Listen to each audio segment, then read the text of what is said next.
Network is absolutely free. Hello everyone and welcome back to the GSMC Fantasy Sports Podcast, brought to you as always by the GSMC Sports Network. Like I said before the break, for the first time ever, for the third segment of today's show, we're going to be doing a deep dive into a fantasy college football player. Yes, fantasy college football, and the upcoming college football season is going to be quickly upon us, and I want to get you guys prepared for that should you decide to venture out into the weird, wacky world that is fantasy college football. There might not be a lot of you guys out there, but for those of you who do care, this segment is for you. And I want to start it off with one of the best college football quarterbacks of the 21st century that some of you guys might not even know too much about, because his story is really fascinating to dive into. So let's just dive into it, shall we?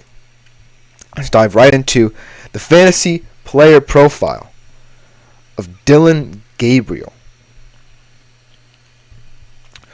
When you think about college football quarterbacks, especially in this more modern era, I really believe that if you look back in recent history, let's start at around the mid-2010s to now, there hasn't been a quarterback more exciting to watch, more enjoyable to watch than Dillon Gabriel. And if you ever had a chance to see this kid, you'll know why. Whether it be from all his stops in his career, UCF, Oklahoma, and now Oregon, Dillon Gabriel has always had the ability to fascinate and grab hold of certain teams. Throughout his career, he's accumulated 14,000 career pass yards. And while it may lack a little bit of luster as he's done it over much longer periods of time than other QBs the recent past have had, he's done it in such a way that really solidifies him as someone who should be talked about more in the college football quarterback landscape.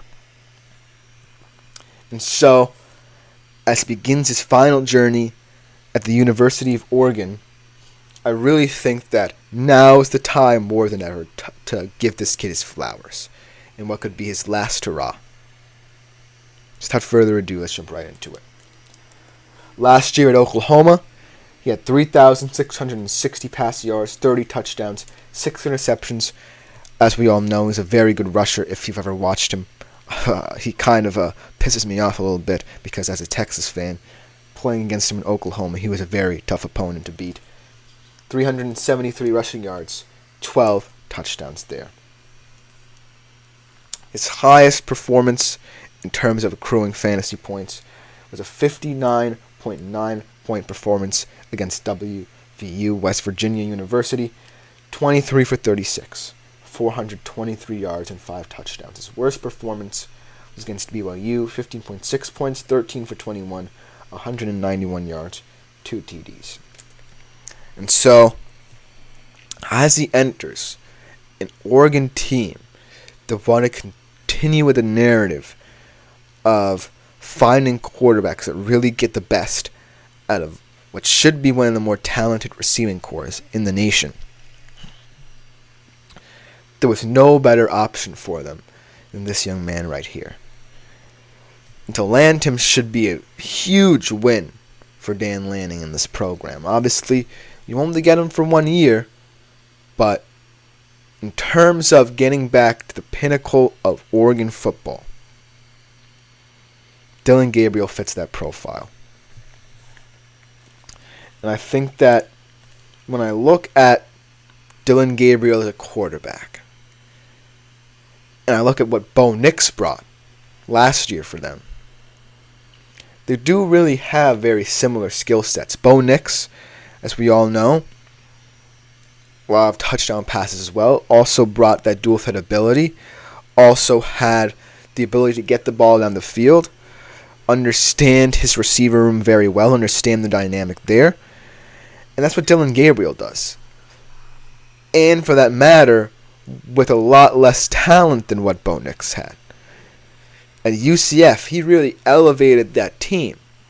It was really Dillon Gabriel that put them in the national profile. And in Oklahoma, he didn't necessarily have the best receiving room. He really elevated it by distributing the wealth, understanding the dynamics there, and ultimately becoming someone that Oklahoma really liked. Obviously, he wasn't as good as, say, Baker Mayfield and Kyler Murray, but those were very tough shoes to fill. But now he's going to write a new chapter at Oregon. Let's look at his receiving room first, because it definitely has the potential, like I said, to be one, if not the best wide receiver corps in the country. Tez Johnson returns, the senior. What last year, even in a wide receiver room that included Troy Franklin, he had over 1,100 yards and 10 touchdowns. So you can see that he's really ready to step into that wide receiver one role, and that is very important for Dillon Gabriel, to have someone who knows this offense so well, to have performed in this offense as well, and really get him comfortable and familiarized with what Dan Lanning expects of him. Then we talk about another transfer, Evan Stewart from Texas A&M. Really was kind of a failed project as a recruit of Jimbo Fisher's. Really didn't necessarily get himself cemented into the Texas A&M team. Now transfers to Oregon. Still a junior, so you still get some good years out of him. Only 514 yards last year at TAMU, at 4 touchdowns. And so I really think that Evan Stewart in this system has a chance to shine as well. And the fact that Dillon Gabriel is the quarterback should really make him happy, because he'll know how to distribute the wealth amongst everyone. And then Trayshawn Holden, another interesting transfer. He himself had a similar situation to Stewart, where he was at Alabama and didn't necessarily get that much looks at the wide receiver position there. So when I look at this unit, when I look at these 3 receivers, I see a very balanced, dynamic wide receiver corps. In Tez Johnson, you have the experience, especially for someone who has been in this offense, like I said, for many years. With Evan Stewart, you have someone who has a lot of raw potential that has been shown in flashes and spurts, but really wants to come together full circle now that he's in a new home at Oregon. And then Trayshawn Holden in a similar situation as well. And so when I think about Dillon Gabriel, and I think about where he's come from, that's where it kind of gets even more interesting. Because think about Oregon now. They're not in the Pac-12 anymore, which kind of helps him, because every single game there would have been a shootout. But he's in the Big Ten, where there's a lot more top heaviness to that division. It's not as even. There's going to be some teams at the top. And in order to be at the top, Dillon Gabriel is going to have to navigate some tougher games. He's avoiding Michigan, but he does play Ohio State in the regular season. And that game holds the cards, especially in terms of the Big Ten championship game as well, in terms of seeding for this now 12-team college football playoff. Remember, only the top 5, I believe, conference champions get that bye. And so, the thing with Dillon Gabriel is, he's a big game player, but now he's in a huge conference.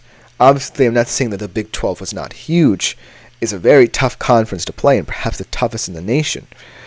But now, more media attention, more hype surrounding him than ever is going to fall upon his shoulders.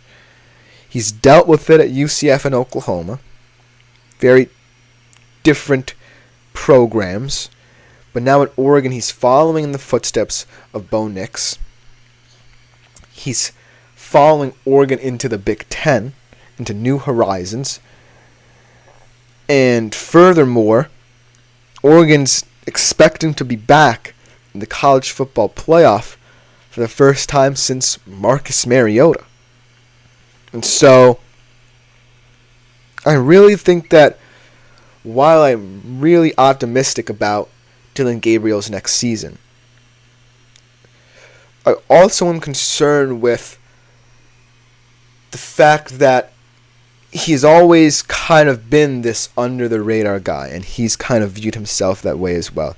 He's always kind of taken a back seat to allow the team to be this headline.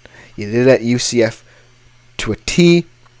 He understood that it was all about this team and the dynamics it was creating. Now that he's on a team that's really expecting a lot out of him, I would really like to see how he handles that.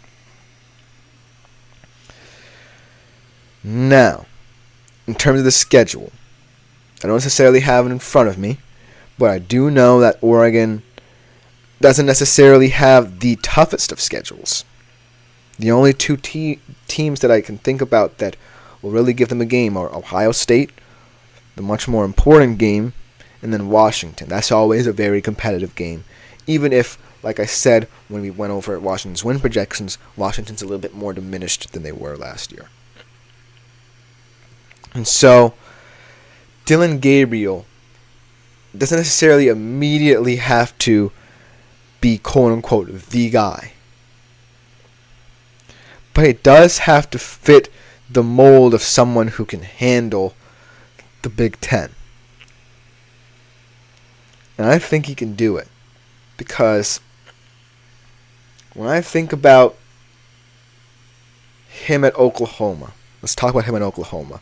It's a very touchy subject. The reason why, even though Oklahoma was kind of in a transitional period when he was there, he was able to upset a lot of teams, including Texas, that he should have had no business upsetting, was because he fit in the construct of a team. Oregon is now kind of becoming more than that. They are becoming now not just a team, but a brand name that's going to be put out there. And how Dillon Gabriel is going to handle that is also going to translate to how this team views him as a new guy coming into the system. It's very important that Dillon Gabriel gets off on the right foot with the team.